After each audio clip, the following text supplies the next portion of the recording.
Огромный коготь, способный пронзать металл. Полный рот крокодилих зубов. Высокий гребень парус на спине. Таков портрет самого крупного, опасного и жуткого на вид динозавра, о котором вы никогда не слышали. Его имя — Спинозавр. Мы раскроем вам его смертоносные секреты. Секреты этого гигантского чудища. Гигантские чудовища. Самый крупный плотоядный динозавр. Африка. 95 миллионов лет назад. Очередной день в доисторических полях сражений. Параллель-титаны, огромные неуклюжие травоядные. Благодаря своим размерам взрослые особи чувствуют себя в безопасности. Но детеныши часто становятся добычей хищников.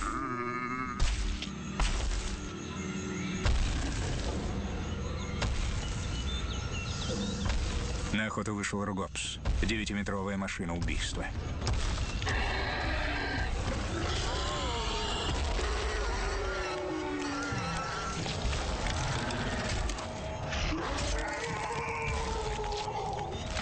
Ругопс быстро положил конец этому поединку. Но война продолжается. В этих землях гигантских убийц всегда найдется противник крупнее тебя. Это Спинозавр.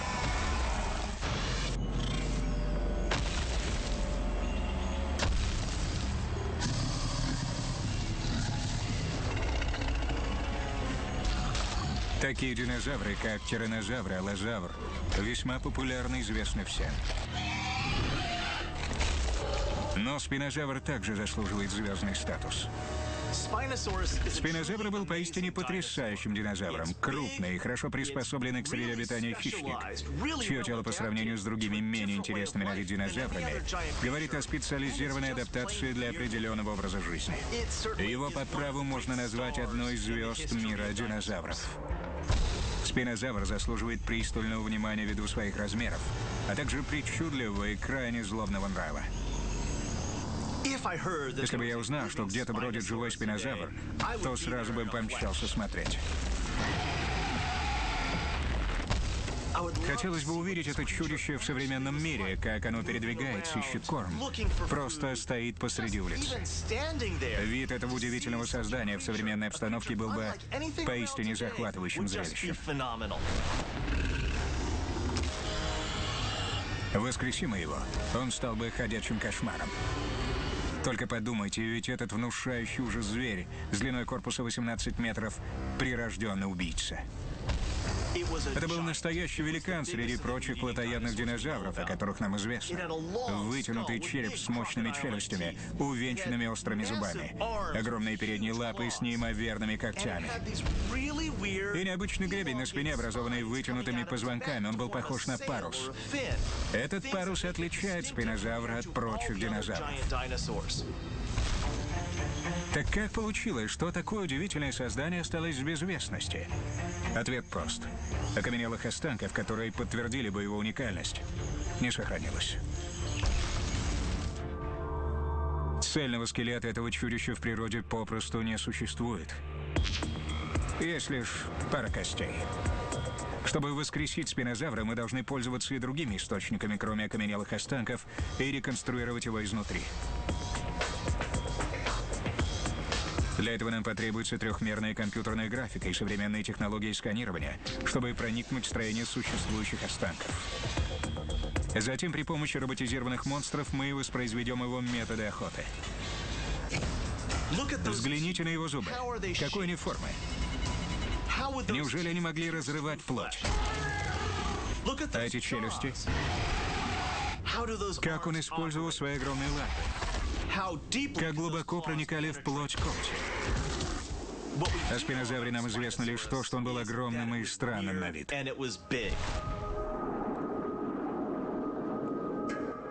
История спинозавра началась среди песков пустыни Сахара в Египте. Когда в 1911 году немецкий палеонтолог Эрнест Штромер приступил к раскопкам первого и единственного окаменелого скелета спинозавра.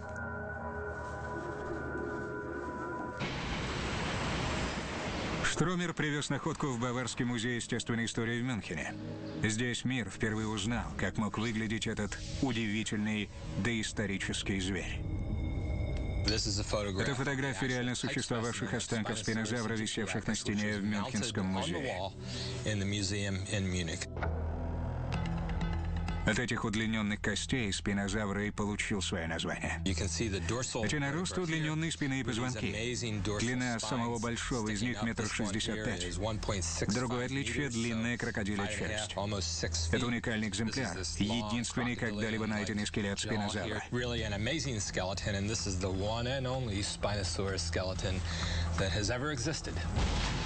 Однако скелет был утрачен вскоре после обнаружения.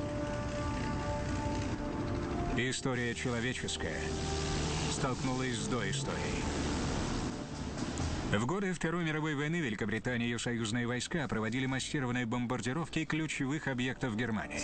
К несчастью, Баварский музей находился напротив штаб-квартиры нацистов. 27 апреля 1944 года в ходе союзнических бомбардировок Мюнхена музей был полностью разрушен. Единственный скелет спинозавра превратился в пыль. Кости, пролежавшие в земле 95 миллионов лет, испарились в мгновение ока. Так как на сегодняшний день имеются только малочисленные разрозненные останки спинозавра, трудно сложить из них облик этого животного. Нам нужна какая-то связующая нить, которая поможет связать их воедино. Уцелевшие фотографии этой невероятной находки вдохновили нашу команду на воскрешение доисторического монстра.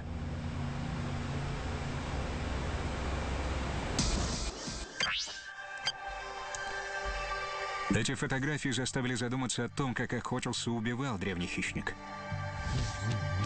И почему строение его зубов и челюстей так отличается от плотоядных сородичей. В отличие от обычного плотоядного динозавра, у этого была вытянутая крокодилья морда и зубы конической формы, а не копьеобразные, как у тираннозавра Рекса.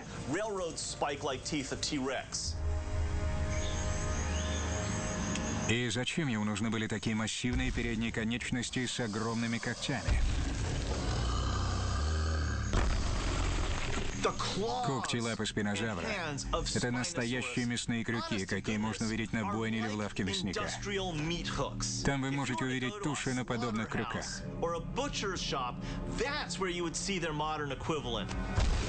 И как он использовал свой странный гребень, который и дал ему имя. Эти длинные шипы на спине формировали огромный парус или гребень на спине динозавра. Но зачем он был ему нужен? Чтобы выяснить это, мы должны отправиться назад во времени на 95 миллионов лет. Наша планета в эпоху спинозавра была совсем иной. Мы бы ее даже не узнали. Там, где раскинулась пустыня Сахара, были обширные системы приливных и мангровых болот. В жарком климате произрастали самые разные растения, уютно чувствовали себя животные. Спинозавр не испытывал недостатка в корме. Но у него были соперники. Спинозавр, конечно, крупный хищник, но не единственный.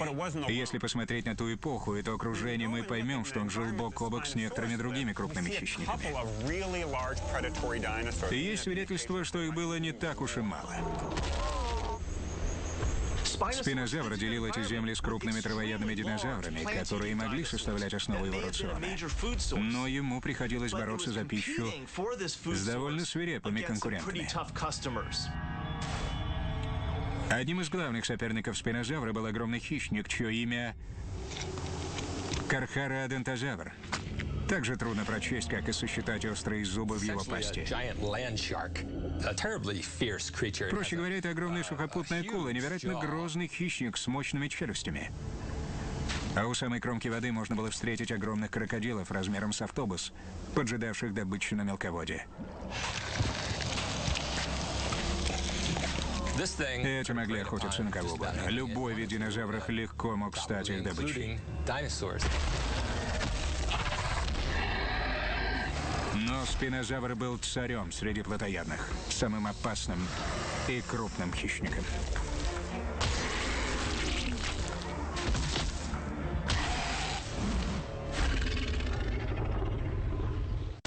Гигантские чудовища.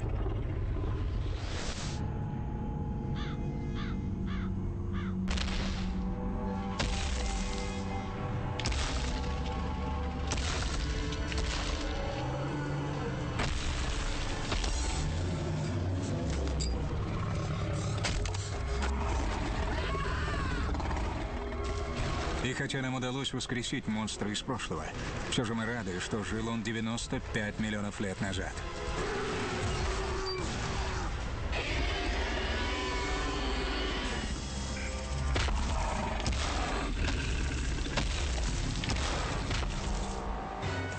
Спинозавр был самым крупным плотоядным динозавром на планете, однако о нем почти ничего не известно сейчас.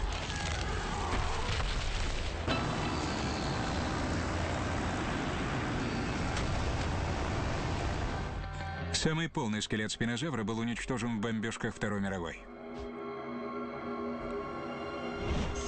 В отсутствие окаменелых костей, обеспечивающих бессмертие, этот динозавр стал самым потрясающим доисторическим чудищем, о котором никто не слышал. Но ученые не оставили попыток узнать больше об этом огромном хищнике и его арсенале. При воссоздании облика ископаемого животного палеонтологи опираются на ряд различных свидетельств. Подсказкой часто служат ближайшие уцелевшие родственники – птицы и крокодилы. Мы изучаем их качество и строение, и на основе этих данных можем сделать предположение о том, как выглядело давно вымершее животное.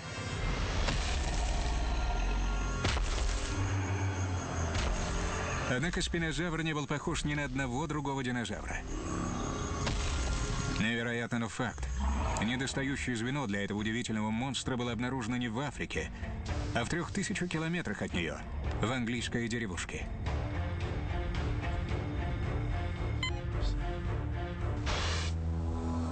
В 1983 году искатель окаменелостей по имени Уильям Уокер обнаружил в глиняном карьере огромный коготь хищного динозавра. Его нарекли Бариониксом. Барионикс был очень необычным видом. Длинная морда, полный острых зубов рот, своеобразная анатомия. Мощные передние лапы, увенчанные огромным смертоносным когтем большого пальца.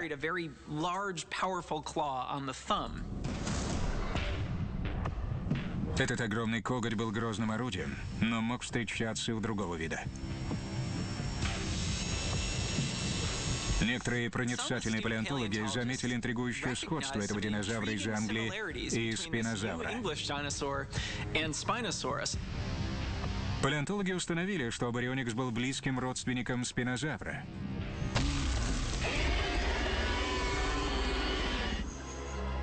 Информацию, которая имеется у нас о Бариониксе, изученном более полно, мы можем применить к спинозавру, закрыв тем самым пробелы в знаниях о нем. Барионикс — уменьшенная копия спинозавра без паруса. Взяв его скелет за основу, ученые воссоздали спинозавра, и он оказался совершеннейшим монстром.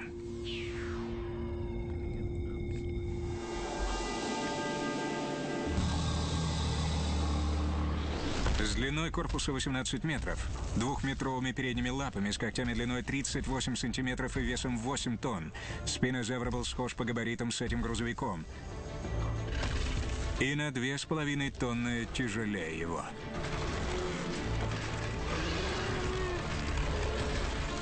Он превосходил по размерам и весу легендарного Тирекса и любого другого хищного динозавра. Размер имеет значение, но более важны орудия охоты. Восстановив охотничий арсенал спинозавра, мы поймем, как он убивал добычу. Желая знать, как охотился и убивал добычу доисторический хищник, палеонтологи прежде всего смотрят на его зубы. Они изучают их по такому же принципу, как криминалисты орудия убийства. длина, форма и количество расположения в челюсти. Все это позволяет узнать, как убивал их обладатель. Но многие годы о спинозавре не было подобной информации. Без окаменелых костей черепа невозможно понять, как охотился этот монстр.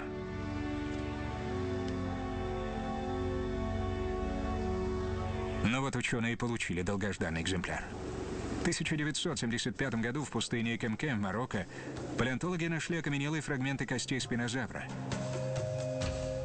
В них имелись зубы. Ученые получили свои улики.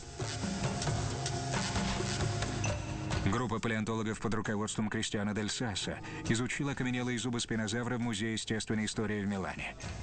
Они установили, что коническая форма и расстояние между зубами обеспечивали удобный захват, прокол и удержание, нежели дробление, разрезание и разрыв, как челюсти Ти-рекса.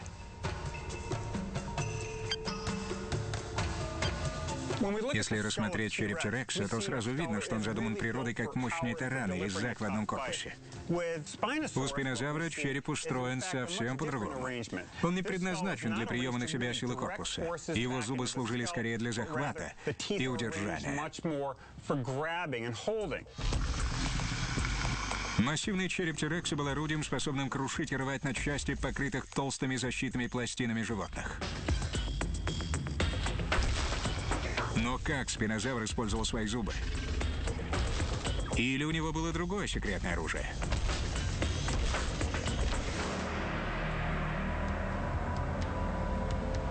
Наша группа ученых взялась воскресить доисторического монстра, чтобы ответить на эти вопросы.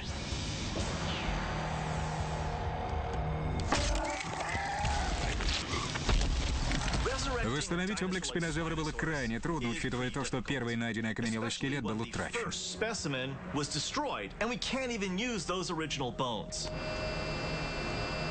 Обнаруженные недавно фрагменты черепа показали, что спинозавр использовал другую тактику охоты.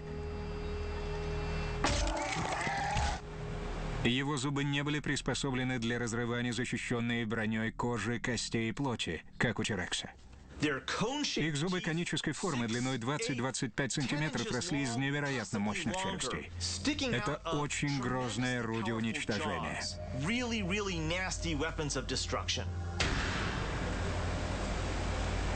Но как спинозавру удавалось растерзывать добычу на куски? Ответ нужно искать не в музее, а в мире крокодилов. Биолог Кент Веллит считает, что между спинозавром и современными крокодилами много общего.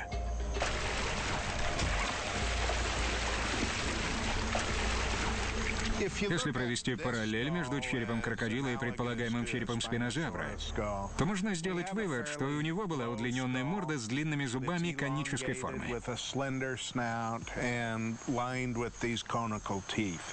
У крокодиловых самая мощная челюсть из всех животных, что было доказано опытами.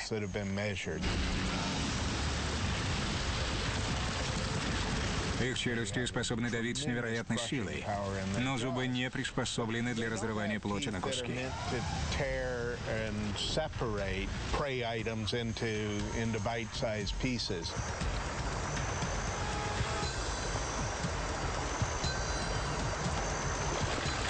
Крокодил обычно вцепляется в добычу мертвой хваткой и начинает кувыркаться в воде. Воздействуя массой собственного тела, он отрывает захваченную часть. Разрывание туши на части таким образом грубый, но эффективный прием. Однако спинозавр был слишком крупным, чтобы совершать кувырки. Но у крокодилов есть другой прием. Крокодилы часто захватывают зубами крупное животное, какую-то его часть, например, конечность, подкидывают наверх, затем закидывают в одну сторону и с усилием швыряют противоположную.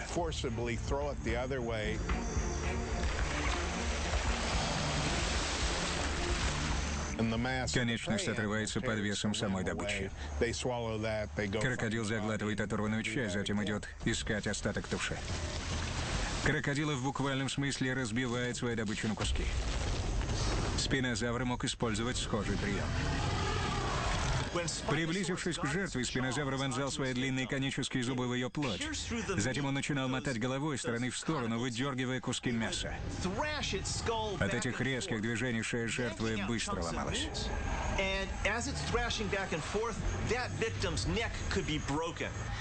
Поэтому между захватом и гибелью жертвы проходило очень мало времени.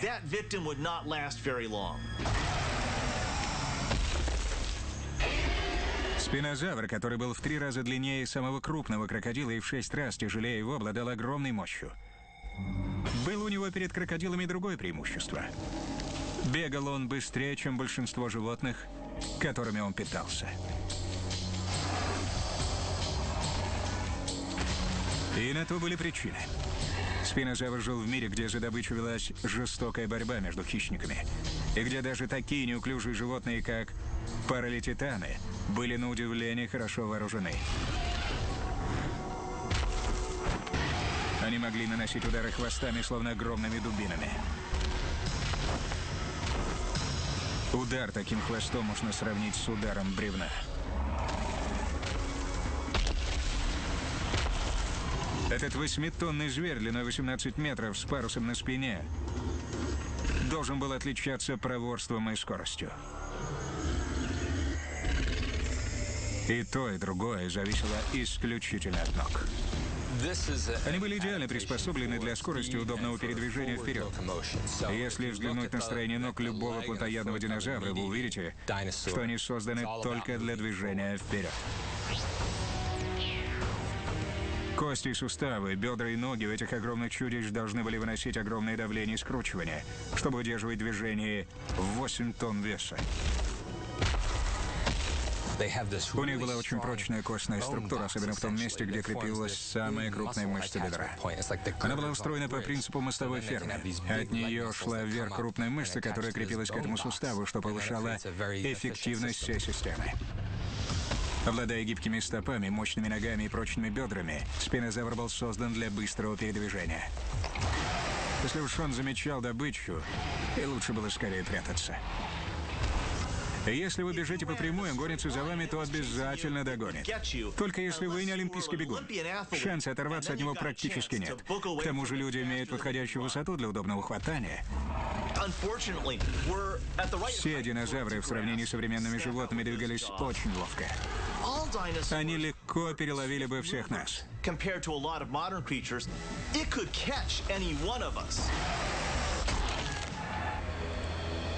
Перед нами возникает портрет стремительного и грозного хищника, способного догнать и растерзать любую добычу.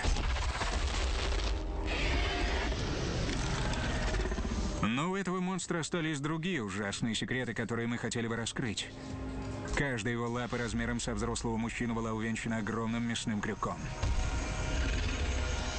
Как использовал эти крюки спинозавр и какой ущерб они могли причинить? И, наконец, куда исчез самый крупный плотоядный динозавр на планете?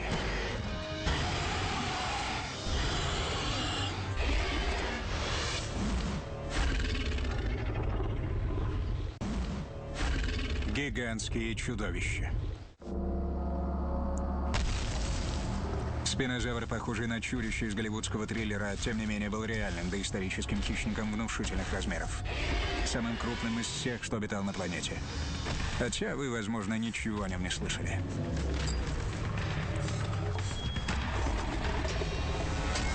И, пожалуй, мы должны радоваться, что он не знал о нас.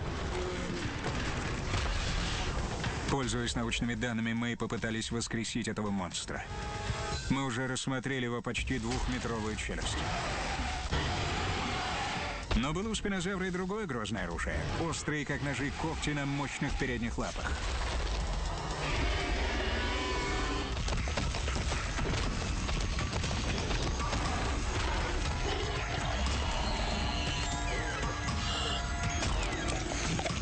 У большинства плотоядных динозавров были до смешного маленькие лапки.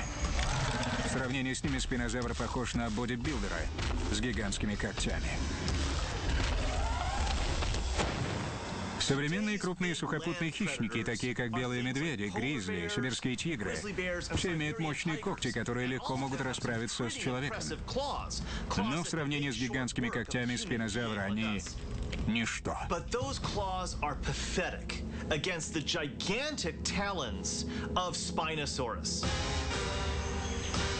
Возможно, эти когти ответят нам на вопрос, как их владелец оказался на вершине пищевой цепи.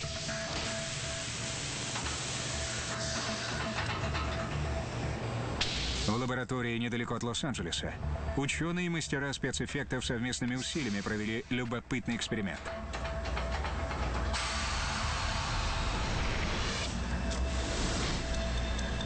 Палеонтолог доктор Мэтт Ламан и группа техников по спецэффектам под руководством инженера Кима Хикса попытались вернуть спинозавра к жизни.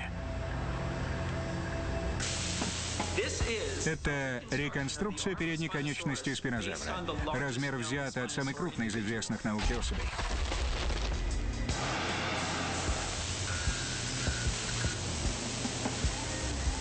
Они сооружают полномасштабную копию передней лапы спинозавра с когтем двухметрового орудия убийства.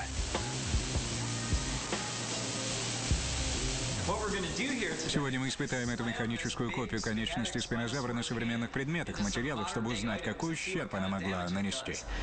Так мы получим более полное представление о том, насколько губительной она была бы для современных ему животных. Взяв пропорции скелета от ближайшего родственника спинозавра Барионикса, Ламан надал точные мерки группе по спецэффектам для ее воссоздания.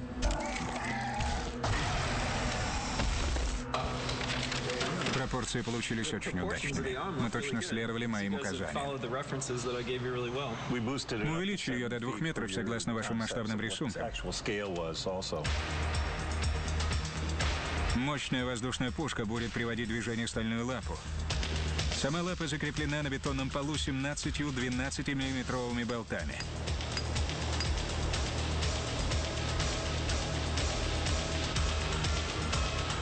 Если крепление сломается, она может серьезно покалечить окружающих. Радиус действия 2 метра, поэтому конец лапы будет двигаться быстрее, чем ось. А на оси смещения составит 30 сантиметров.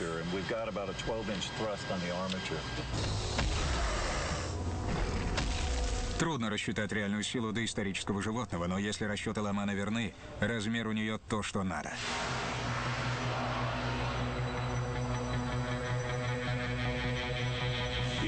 Другая опасность – неожиданный отскок лапы, поэтому следите за ней. Это как на яхте с парусом. Если не следить за ним, он может обойти кругом и сбить тебя.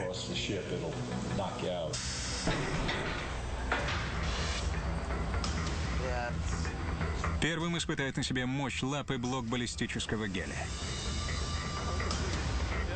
Гель имеет такую же плотность, как кожа и мышечный слой динозавра.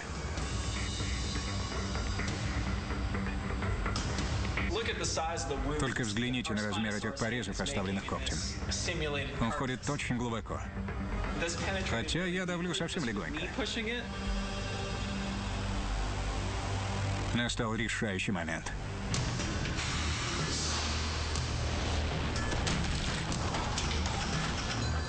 Вот что получается. Ставил скользкий след. Должен признать, я ожидал, что он разлетится на куски. Однако то, что мы увидели, произвело более сильное впечатление. Рана получилась более проникающей, чем я думал, с рваными краями.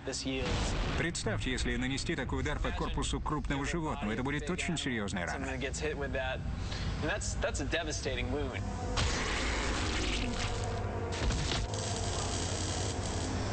Теперь наша команда усложняет задачу. Они хотят проверить предел возможностей лапы спинозавра.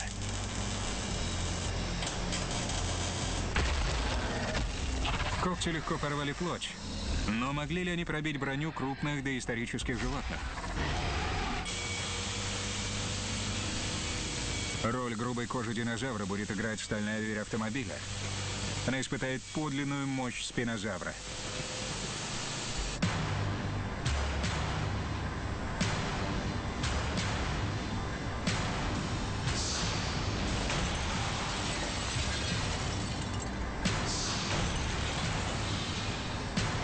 Наша механическая лапа обрушилась на дверь с весом в 2 тонны. Вот это удар.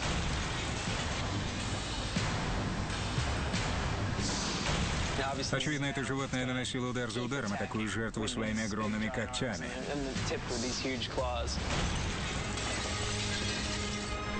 Сегодня мы увидели в действии модель такой лапы, и, зная, на что она способна, страшно представить, что мог сотворить живой спинозавр. И представьте, что он мог сделать с человеком.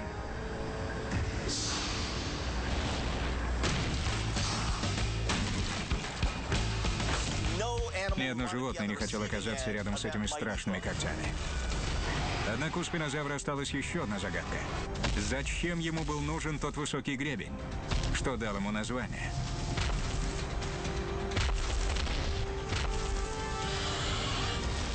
Ответ будет неожиданным, но крайне трудным в доказательстве. Как и все, что связано с этим динозавром. Все потому, что мы слишком мало знаем об этом удивительном звере.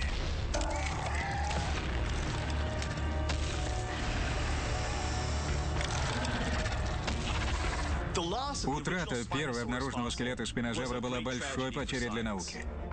Многие годы мы не могли продвинуться в изучении спинозавра, так как не было останков для изучения. Однако нам удалось оставить более-менее полную картину по разрозненным окаменелым фрагментам, известным науке, и воскресить доисторического монстра. Но в этой картине еще остались пробелы. По-прежнему не ясна роль этого огромного паруса гребня.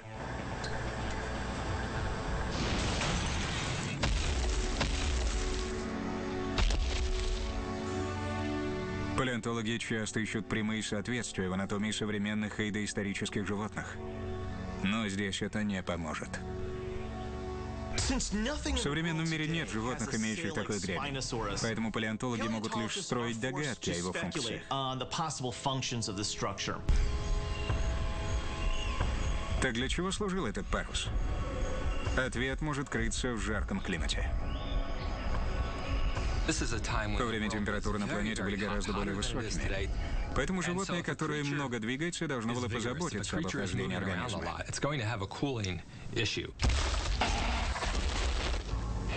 Доисторический хищник вел очень подвижный образ жизни. Природа наделила животных разными механизмами охлаждения. Слоны, к примеру, размахивают огромными ушами, отводя тепло. Вполне возможно, что парус спинозавра выполнял ту же функцию.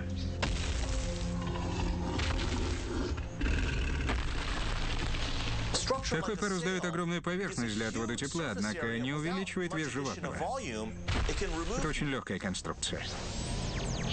Нагретая кровь проходит через кожный слой, покрывающий гребень, отдавая тепло во внешнюю среду и возвращаясь охлажденной.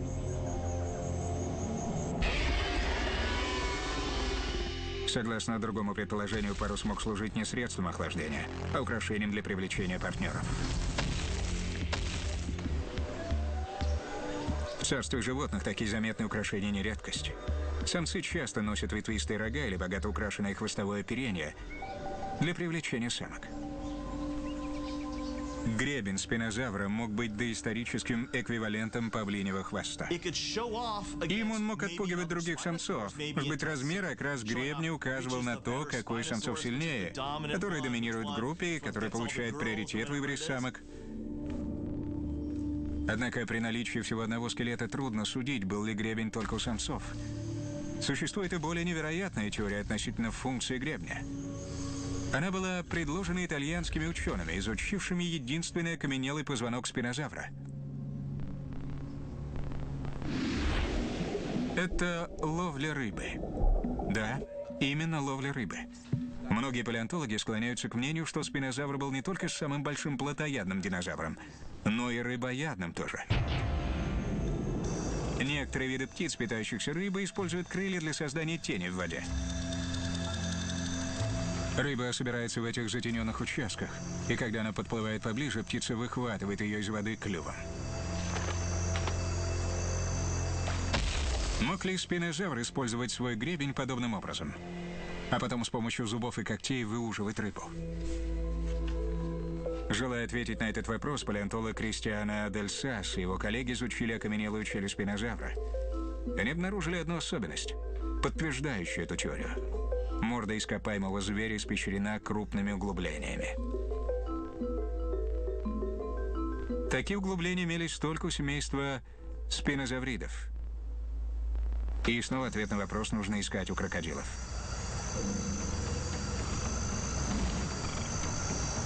Недавно ученые обнаружили у современных крокодилов специальное углубление в черепе. В них находятся рецепторы, помогающие улавливать движение в воде.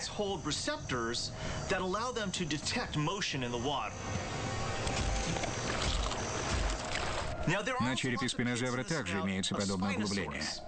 Возможно, он также имел схожие рецепторы.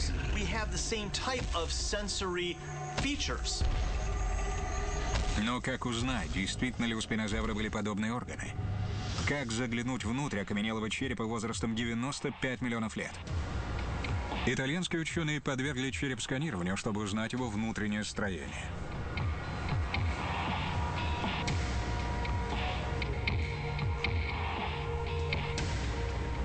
Сканирование показало, что углубления на конце морды соединены рядом каналов. Дельсас и его коллеги считают, что в этих каналах проходили нервы от рецепторов к мозгу.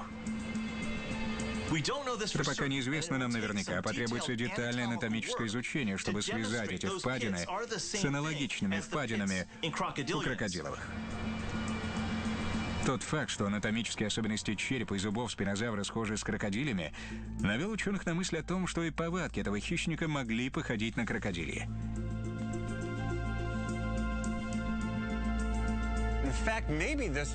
Возможно, череп имеет такую форму, схожую с черепом крокодила, потому что и охотился этот динозавр в основном на морских обитателей.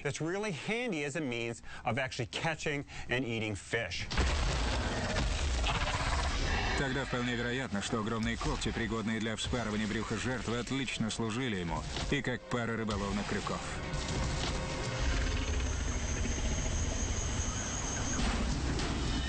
Как это неудивительно. Но, похоже, самый крупный сухопутный хищник был еще и грозным водным хищником. Спинозавр теперь кажется неуязвимым и адаптивным животным.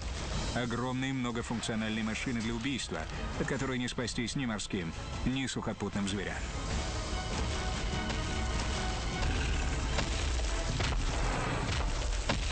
Но у спинозавра было одно уязвимое место.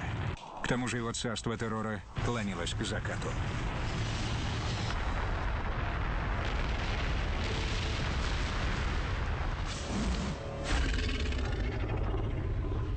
Гигантские чудовища.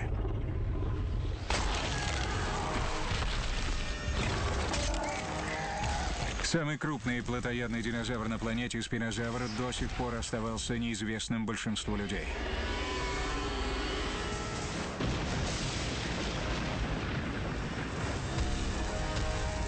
Для самого страшного хищника на планете, жившего 95 миллионов лет назад, наступает очередной день борьбы за господство.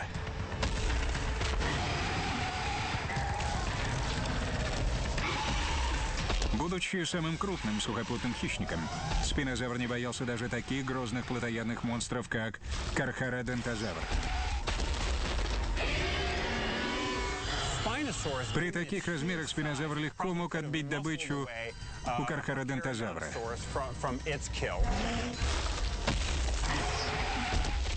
Уже знаем, что спинозавр был идеально приспособлен для охоты. С арсеналом мощных когтей, зубов, челюстей и сильных лап он легко одерживал победы над другими животными мелового периода. Но около 95 миллионов лет назад, в мгновение ока по геологическому времени, этот монстр исчез с лица Земли. Спинозавр был последним своего рода. Он был отлично приспособлен к условиям того мира, но затем климат изменился, а спинозавр и его потомство не успело адаптироваться к изменениям. Череда мощных извержений привела к повышению температуры на планете.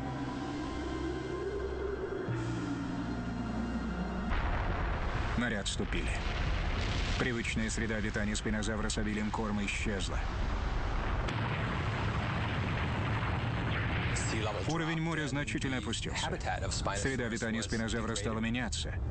Чем более узкую нишу занимает животное в природе, тем более приспособленным к конкретным условиям оно является, тем больше сил экономит. Но изменись эти условия, оно пропадет. Первыми вымерли крупные травоядные, вроде паралитетана. А с ними исчез источник пищи. При таких размерах ему требовалось много корма.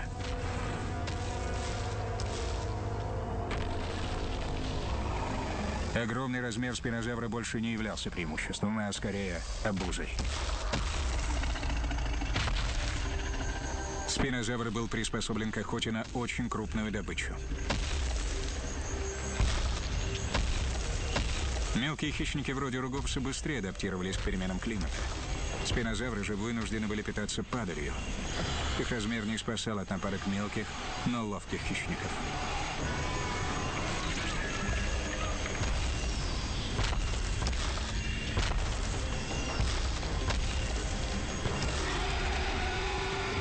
Непобедимый спинозавр, правивший миром великанов, теперь вынужден был сражаться за выживание. И у него был один значительный недостаток.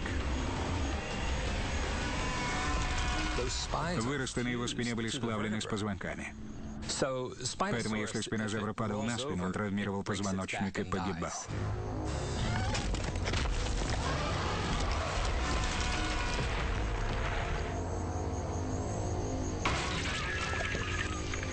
Невероятный пар у спинозавра, который он мог использовать для охлаждения, привлечения самок или ловли рыбы, стал символом слишком крупного и узкоспециализированного животного для быстро меняющейся среды.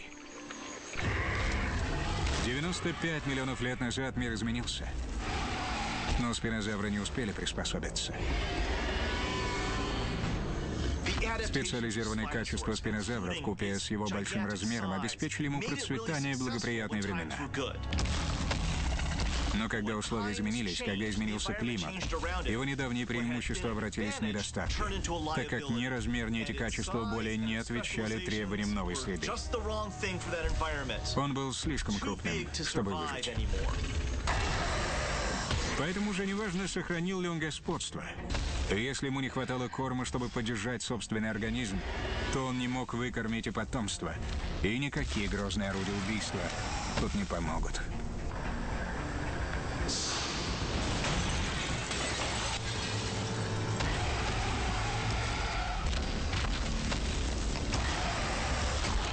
А без потомства невозможно продолжение вида. И он вымирает.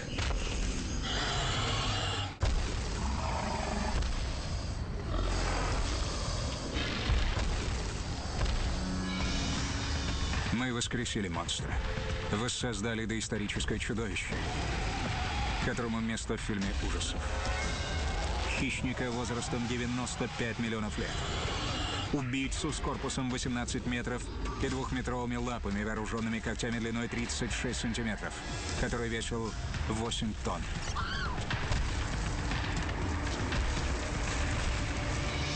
Да, мы вернули его к жизни. И теперь спинозавр займет свое почетное место в списке самых невероятных ископаемых чудовищ. Пускай вы о нем ничего не слышали. До сих пор.